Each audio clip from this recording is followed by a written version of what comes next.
chefs are working with the product and you are only 1% of his life. So you are a problem solver when you go to a restaurant. You cannot arrive with other type of problems.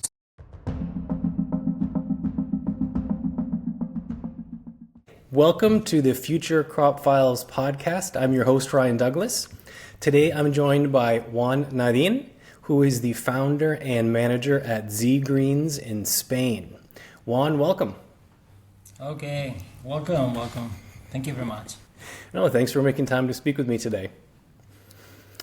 So before we get started, maybe you could just let our listeners know a little bit about your background and kind of how you came to your role at Z Greens.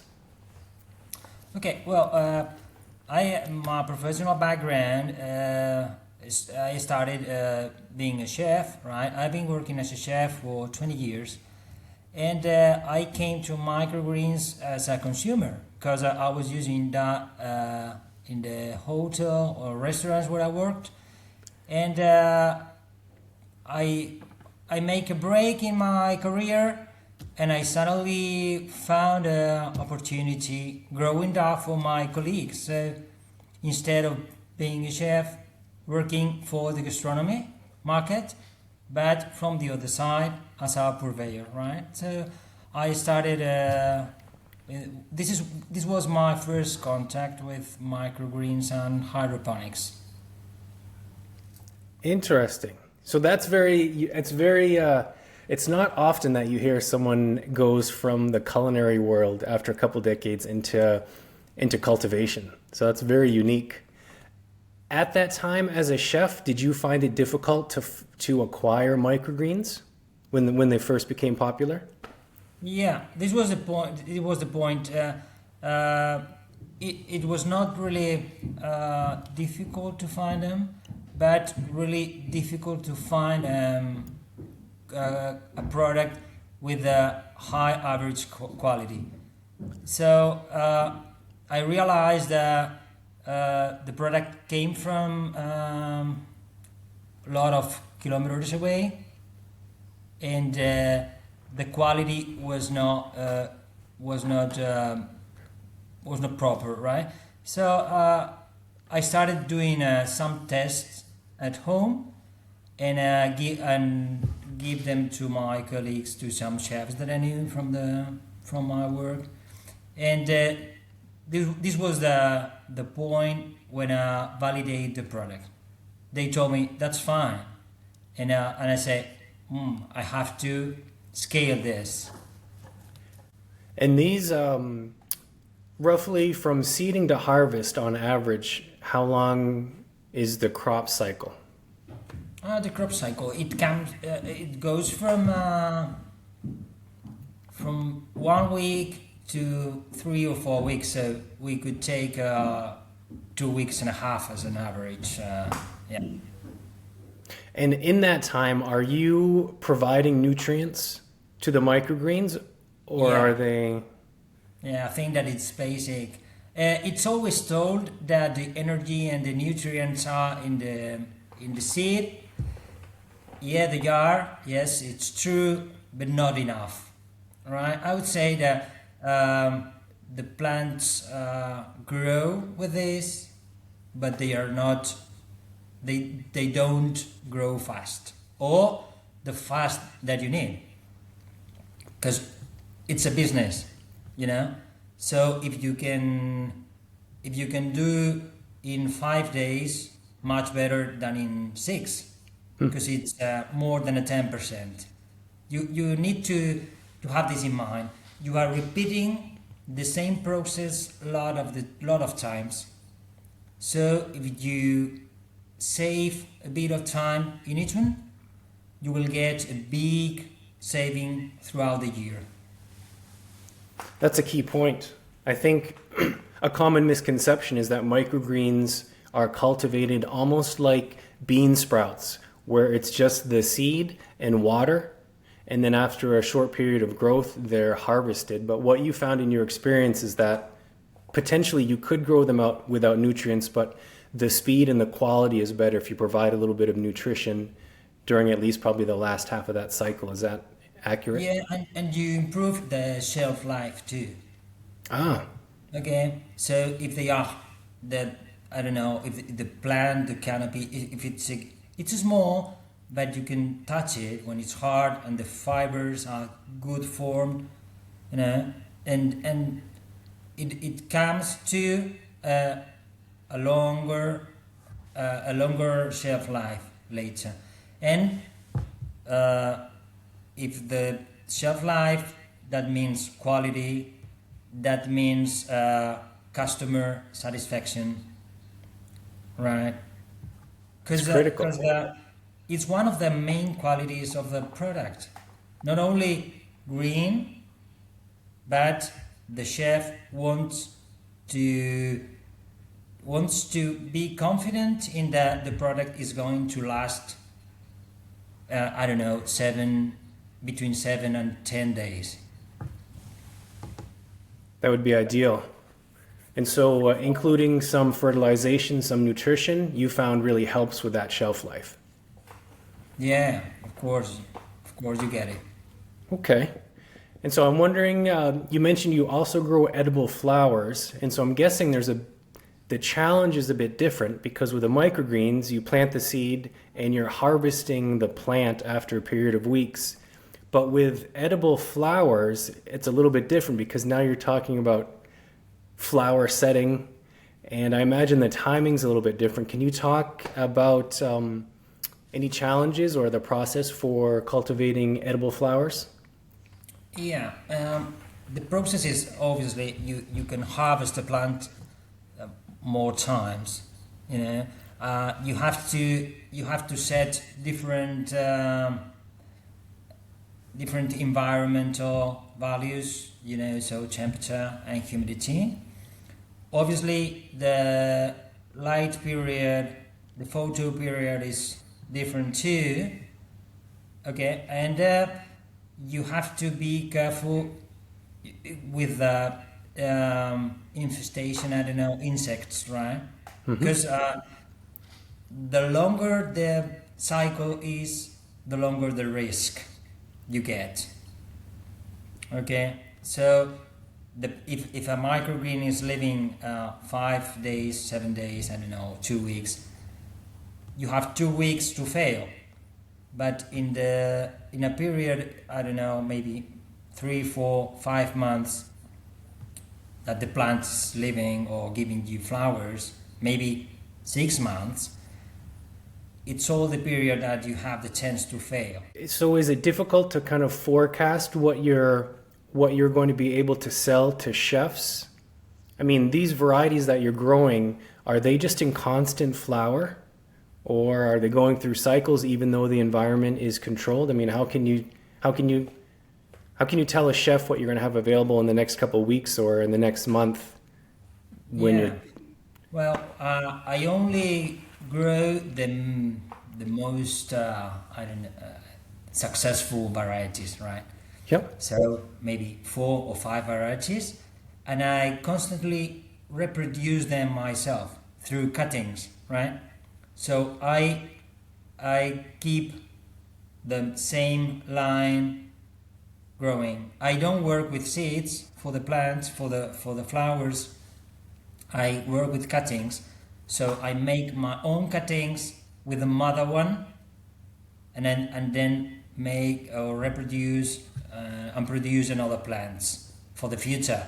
So I try to maintain the production. It's true that if you are going to stop some season all along throughout the year, you should do it when it's the natural season of the plant, you know. So it's the moment when you are not competitive, and in this moment, okay. yeah, because suddenly there are a lot of offering in the market, and your costs are are higher than the one that is growing outside. And so I'm guessing in your region, that's you have much more competition in the spring and summer, early fall. I'm guessing in the dead of winter, there's not much production outdoors, so that's when you can charge a premium for what you're growing. There are some flowers that are, the season of flowering is winter, because the winter here is not really cold, right? And some people is growing in greenhouses, for example. But you always have to be in the opposite season. So you can manage the scarcity, okay? You know what I mean? So you are the only player in the market. So this should be your main goal. Not being the only, it could be the best point, but maybe you and another one, right? And you can run this, you can manage this, and people is going to buy you, and then your customers are not leaving you for these 2 months of summer, because you have been selling good product and consistent product. Very smart. Yeah, and if you've established that relationship with the customer, what reason would they have to leave you if the price is there, the quality is there, consistency is there? Excellent. As a former chef that is now a cultivator, what kind of practical guidance would you give someone that's interested in pursuing microgreens as a revenue source, kind of in general terms? Maybe if you think about any mistakes or lessons that you learned, any kind of general advice you would give someone considering this? Yeah, I would say, well, first of all, know your market. Try to, don't lie to yourself, don't tell lies to yourself, right? Try to know your market, competitors, and focus on this. And then realize that it's much more difficult to make or to grow 100 cycles than one cycle. So the more cycles you make, the more dangerous it comes, right? So because of the chamber, the place that where you're growing, you have to keep it as sanitized as possible. Right? So the trays, the growing trays, for example, first day is perfect, or the water that you're using. For example, I'm using water once again, so several times. So you have to be really careful with this water, because it might contaminate, so all the harvest. So you have to use filters, and you have to do it as a as a daily. You have to incorporate this in your schedule. So you have to clean and so the workflow needs to be really smooth with this. I love that. I love your first answer. Before anything, ensure that you have a customer, ensure there's a market there, because if you spend all the money on the equipment or the grow facility and the seeds, and you have beautiful looking microgreens, but nobody wants to buy them, you don't have a business, you have a hobby, and it's a pretty expensive one, potentially. So I love your first answer is that you need a customer, and then when it comes to cultivation, it sounds like cleanliness is really key to doing this successfully. Yeah, and obviously you need to offer high quality produce, but it's much more important being consistent, okay? Because the chef is always expecting the same level, the same quality level from you. So if one day you offer 10, you need to maintain this level. If you offer an 8, over an 8 over 10, you have to be always in this level. So consistency is key. Yeah, it's the key. I think it's the key of, I don't know, chefs are working with the product and you are only 1% of his life. So you need to solve problems. So you are a problem solver when you go to a restaurant. You cannot arrive with other type of problems, right? So I think that you have to. That's why I used to. I like growing more or offering more than one product, because if you only solve the problem of microgreens, for example, you're only solving one problem, and the chef needs to send an email or control an invoice or whatever. If you solve the problems of microgreens and flowers, you're solving two problems. If you solve the aromatic microgreens and flowers, you're solving three problems, right? And even if you're solving the problem of mushrooms, for example, it's an indoor farming related. Okay, you're solving four problems, so it will be easier for you to get into this customer because you're offering four solutions, not only one. Okay, for example, well, that's what happens here in my country. Okay, chefs obviously wants to make things as easy as possible. I love that perspective. You're not going in there selling microgreens, you're going in there selling solutions to the chef's problems. I love that perspective. Yeah, it's well, you know, because in a restaurant there's someone accounting invoices or whatever. If you are sending one invoice for one product, this person is not going to be happy. You know, because you are getting or sending a lot of papers, a lot of accounting material, right? So maybe you need to offer quality, but offer smooth workflow, right? Makes a lot of sense.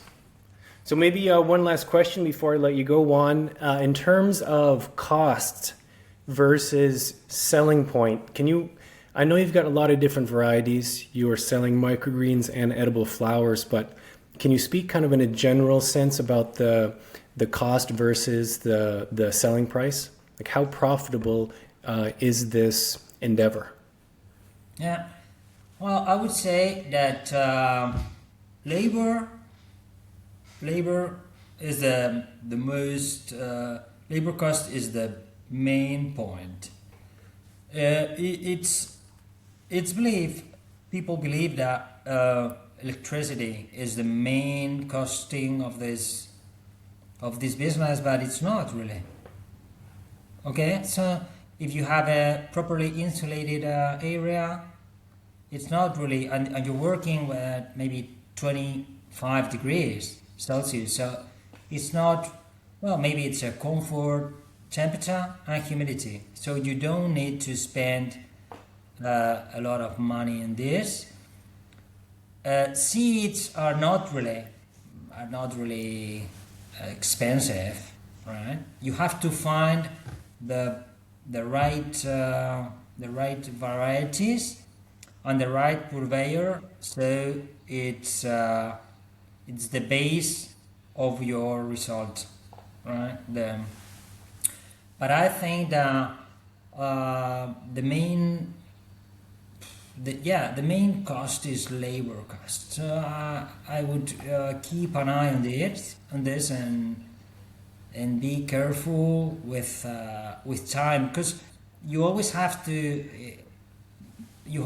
think that no matter that you're doing the job, but you have to think that one day you may pay for this to anyone else. So you have to value this in terms of someone else is doing that. And I would say, for example, I'm going to deliver that order, for example, that maybe it's $25. Maybe it's not worth. Maybe expending, I don't know, half an hour going there and back is not worth $25. So you can do it for one customer one day, but it's not, or you can do it by yourself, but imagine that you have to pay someone to go there half an hour. Obviously it's not feasible, right? All right, so you want to try to be efficient when it comes to logistics and delivery, depending on the quantity and how many customers you're delivering to, right? Yeah, and measuring times. How much time it takes me to cut this or to put it or to stick labels, for example? When you do it a lot of times, you have to measure all that and try to make small improvements in all the process, so it will come in a big improvement at the end. And so can you speak about roughly what is your goal in terms of profit margin? So once you determine what it costs you to produce and package and deliver a unit of microgreens, are you doubling that price? I mean, how much are you marking it up? Can you give us an idea? Okay, if I much more than doubling, I try to make a marketing mix, so I have to make an average. Maybe some products are not as, you don't get so much money. Okay. Yep. But I would say that I don't know. I'm sorry. I would say that you make more than 3 times. Yeah. Excellent. Easily. Yeah. Depending on the product, but you may get this. All right, so it sounds like, based on everything you've said, if you're careful watching your production costs, electrical inputs, labor inputs, you're careful on the logistics and how you deliver, it sounds like it could be a very profitable endeavor under the right circumstances. Yeah, and you have to be intelligent enough to leave maybe some varieties that are not well accepted, right? You have to stop growing them and move to another varieties, right? It's a bit hard sometimes because some customers are consuming this or whatever, but at the end you have to look at the numbers, right? You have to take a look at the numbers and what the numbers say. The numbers don't lie, right? So they tell you the truth and they tell or I don't know, you can put the numbers, you can upload to ChatGPT and ChatGPT will tell you the truth. For example, and analyze me that, I don't know, that numbers and it will tell you. This is excellent, Juan. If any of our listeners are interested in speaking with you about growing microgreens or growing edible flowers, what's the best way for them to get a hold of you? They can contact us by email, for example, or through my website, which is sellgreens.es, which is Spain, right? ES. Okay, they can drop me in, I don't know, WhatsApp or, we use a lot of here in Spain, right? WhatsApp, or even an email, right? And I will answer. I'm sure Okay. I will answer. All right, I'll go ahead and drop your contact details into the show notes. And this has been great, Juan. I really appreciate your time. It's been a fascinating conversation. Thanks so much. Oh, thanks so much, too. Okay, goodbye.